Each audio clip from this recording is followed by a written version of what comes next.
Now, for all of those listening from around the world, this is the moment you've been waiting for. It's time! And now, introducing the host, a strength and conditioning coach, real estate investor, athlete manager, and amateur food critic. He stands 5 feet 11 inches tall, and he's on the road to 185 pounds. Podcasting from around the world by way of Albuquerque, New Mexico. Presenting the one, the only, Jared Saavedra.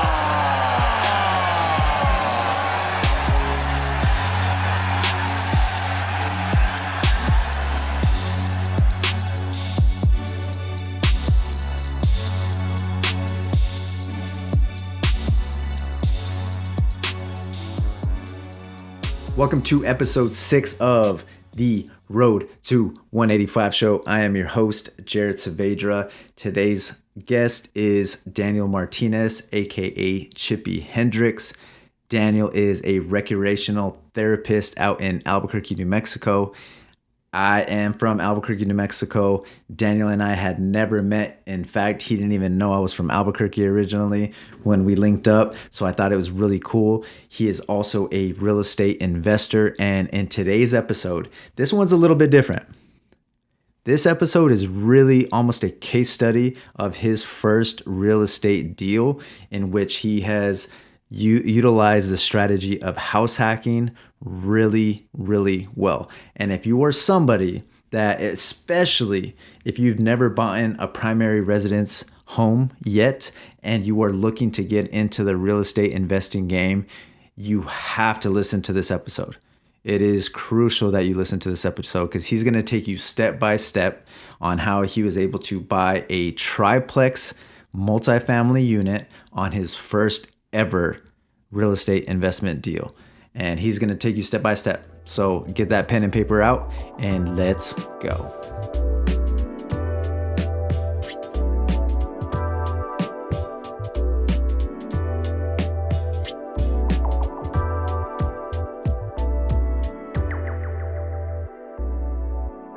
First, how did you come up with the name Chippy Hendrix? I love it. And the reason I ask you is because I had like a name or alias, like when I was younger on MySpace, I was Mr. Chico Sticks. So once I saw that, I was like, that's a cool little name. It's catchy, man, and it's catchy. Yeah, and you know what, man? Andre 3000 is one of my most favorite people. And originally in undergrad, I was Benjamin Bowtie because his name is Andre Benjamin. And I used to wear a lot of bow ties. And then one of my buddies was like, man, you know what? Andre really looks like Jimi Hendrix. And I was like, he does. And then that's where I picked it up. I was like, I'm going to change my name to Chippy Hendrix. I like that, man. Yeah. Yeah. And it's just smooth. It's smooth, man. It flows. So It does. That's cool, man. All right, let's get into it, brother. So what originally kind of sparked your interest into real estate? I wanted to get skin in the game. When the pandemic happened, I got into stocks really heavy. So I started listening to a lot of podcasts, and I used to watch a lot of the episodes on YouTube and then listen to the podcast on my phone on my way to work. And the main one I would listen to was Earn Your Leisure. Yep. And so Earn Your Leisure, they were doing their thing and hitting home runs, and they were growing during the pandemic, really focusing on stocks and teaching people how to turn the pandemic into a bandemic. And they brought on this guy named Matt Garland. And one of Matt Garland's episodes, and his name is MG, the mortgage guy on social media. The mortgage guy, yep. That's right. One of his episodes inspired me. And I was like, I want to be like these guys because they're doing something and they're doing it right. And so I was like, man, I'm in a weird market because, it's New Mexico and it's Albuquerque, right? Mm-hmm. and you didn't know I was from Albuquerque. No, I had no idea. And so I was like, man, you know what? New Mexico, it's weird here. I'm not quite sure what I'm going to do, but I need to get skin in the game. And originally I was just going to do a single family. Okay. Originally. Then I discovered this other podcast, the Social Proof podcast. And they had an episode where this guy named Doug Deep was on there. And he told his story about house hacking. And I was like, yo, this dude has a 9-to-5, and he figured out how to get multiple streams of income, you know, and to get this passive income going for himself through house hacking. He rented out every room in his house and moved into the garage. And I was like, you know what, man, I can do that. That's inspirational. So absolutely. All right, screw a multifamily. I mean, screw a single family. I need to locate a multifamily. But then that's where the issues came up, right? Multifamilies here in Albuquerque aren't in the nicest areas, man. Correct. But you saw the bigger picture. I saw the bigger picture. I did. So originally you're from North Carolina? Yeah. So originally I'm from Honduras, and my mom met my stepdad, and we came to the States in '92. And my dad, he raised me, so he's active duty Army. Well, just retired this past December. And so we lived a little bit everywhere, but I spent the majority of my time in North Carolina, high school there, went to undergrad there at East Carolina University, graduated with a degree in recreational therapy, and now I'm here working at the VA. Nice. Okay.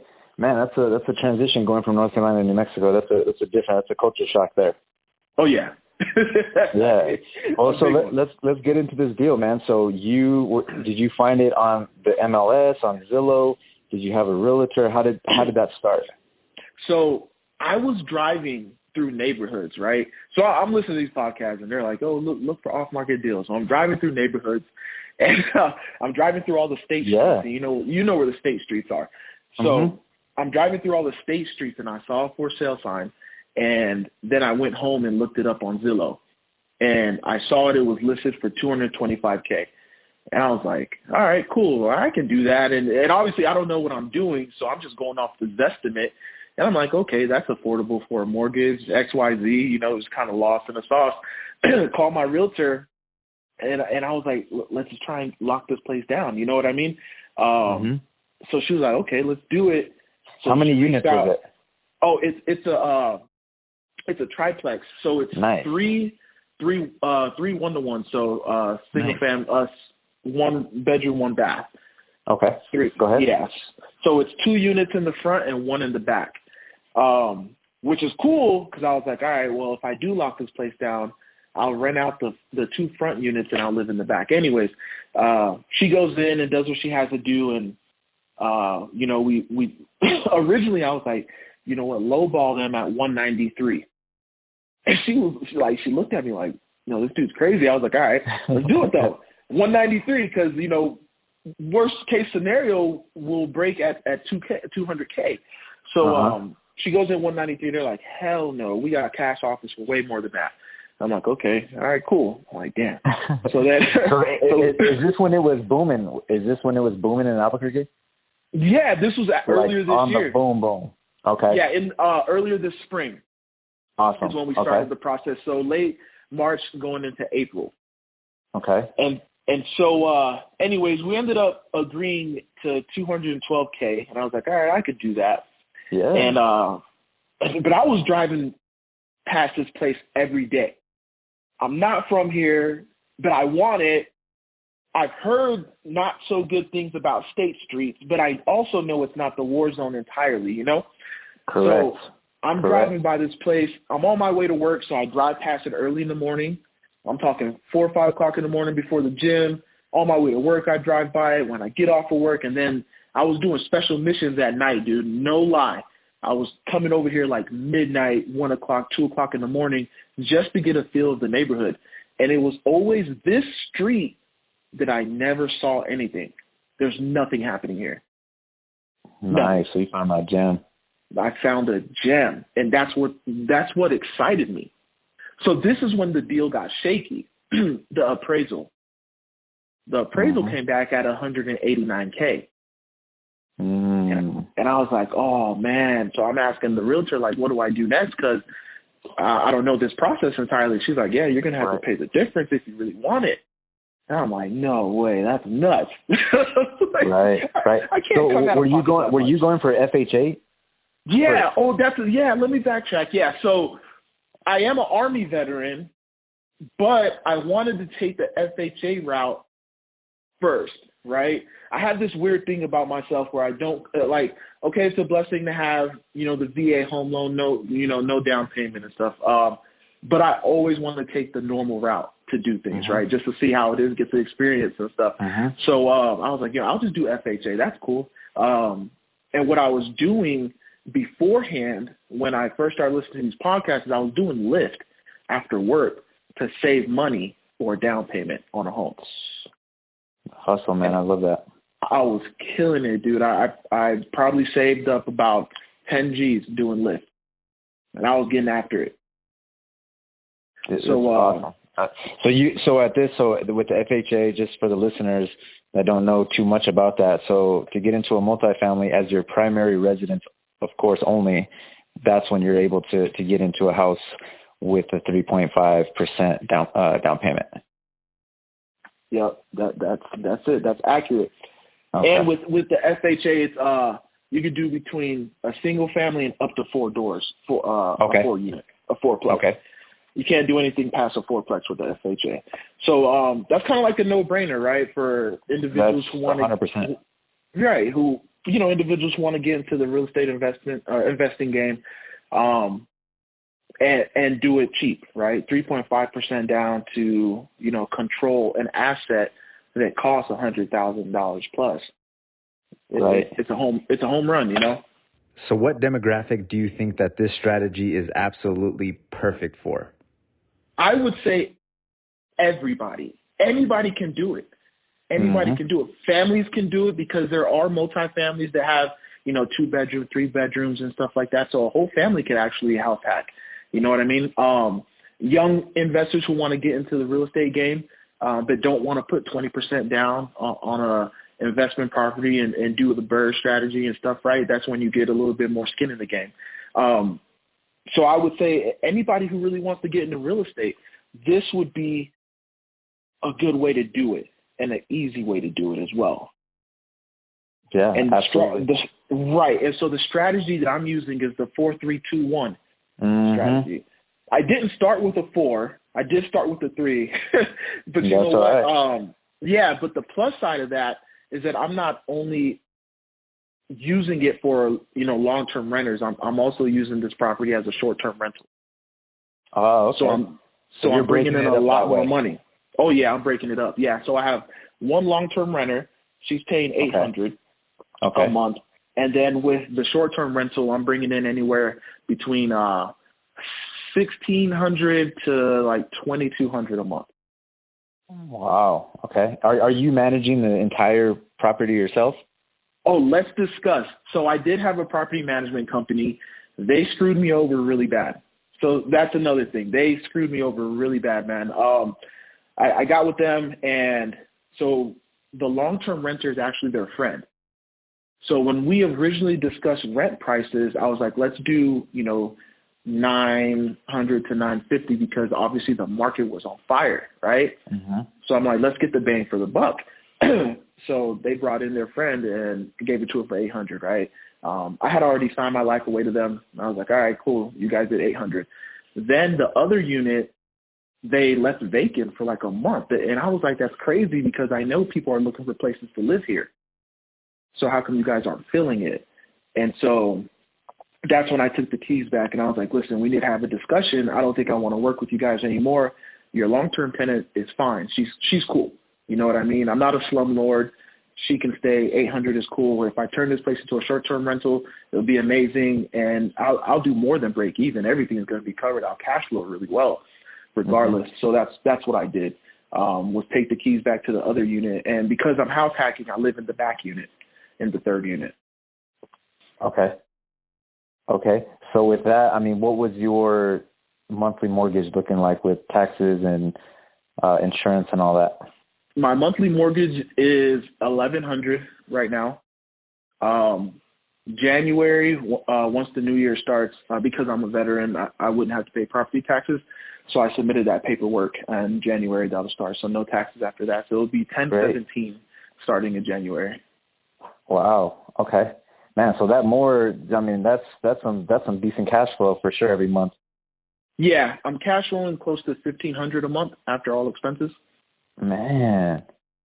Yeah, that's crazy. And the plan, the original goal was just maybe cash flow $200 or $300.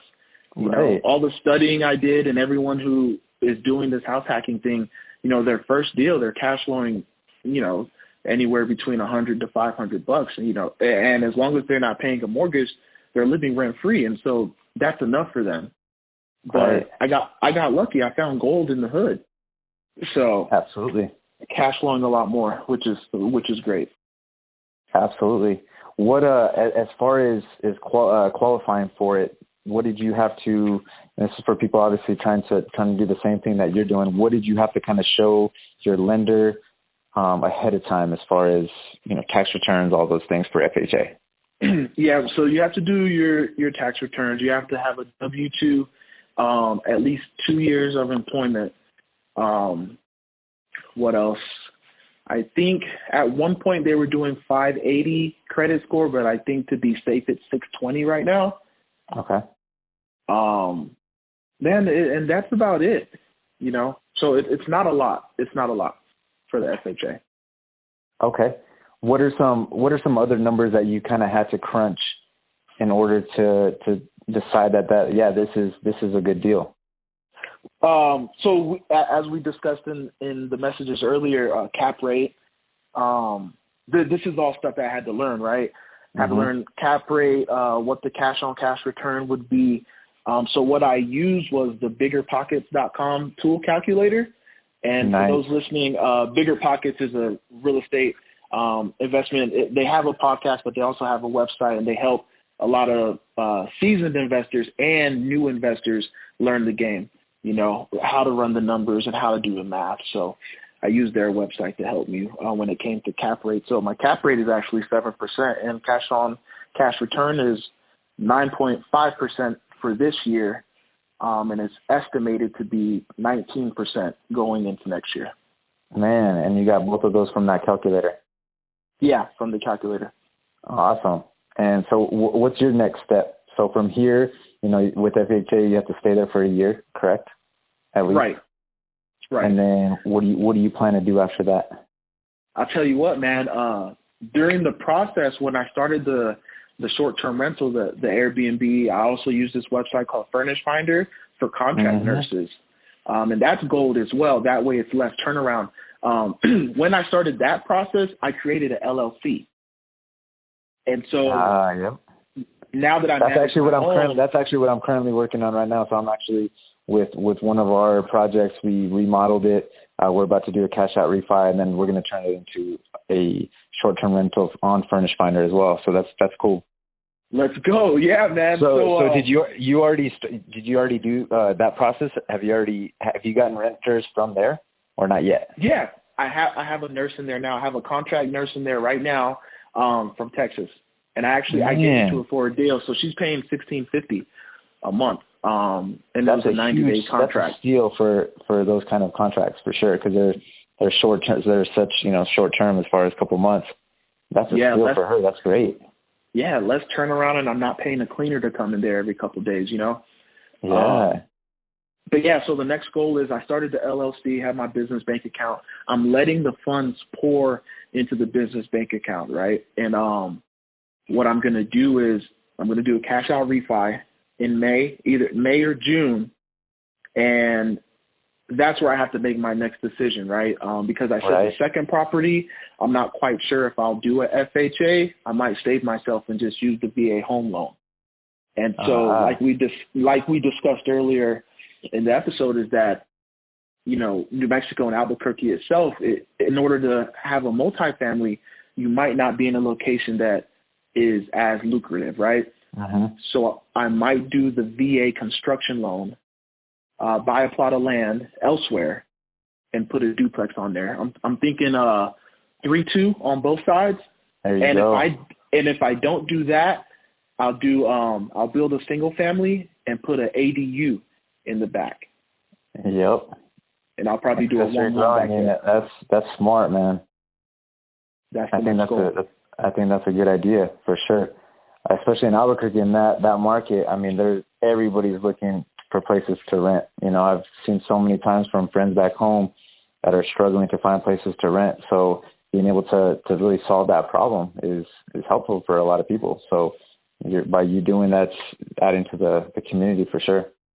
I'm trying, man. I'm really trying. You know, Albuquerque has a lot of potential.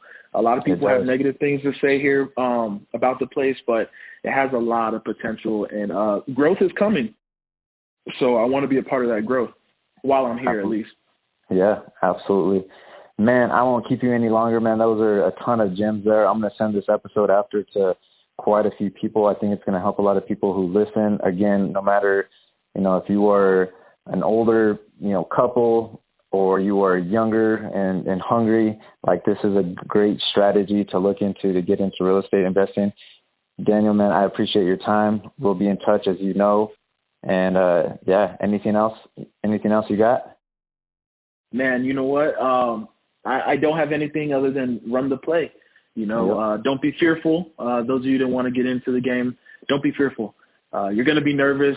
Study up, get good people around you, find a good realtor that knows about investing and investment properties. All right? Play it safe and run the play. Appreciate it, man. Awesome. I appreciate it. Oh, real quick before I let you go, what's the best way to get a hold of you if someone may have, you know, has a question for you or wants to connect with you? I have a lot of, you know, people from New Mexico who will be listening to this podcast. So how can they get in touch with you? Okay. You can find me on Instagram. It's Chippy Hendrix. That's ChippyHendrix. Chippy Hendrix on Instagram, or you can go to my website, Comfort Living Solutions, and the comfort is spelled with a K, comfortlivingsolutions.com. Oh, man, you already got the website too. Okay. Yeah, it should be done in the next week. So sweet, launching. Man. Awesome, brother. All right, brother. We'll be in touch. I appreciate your time. Appreciate it, man. Stay safe.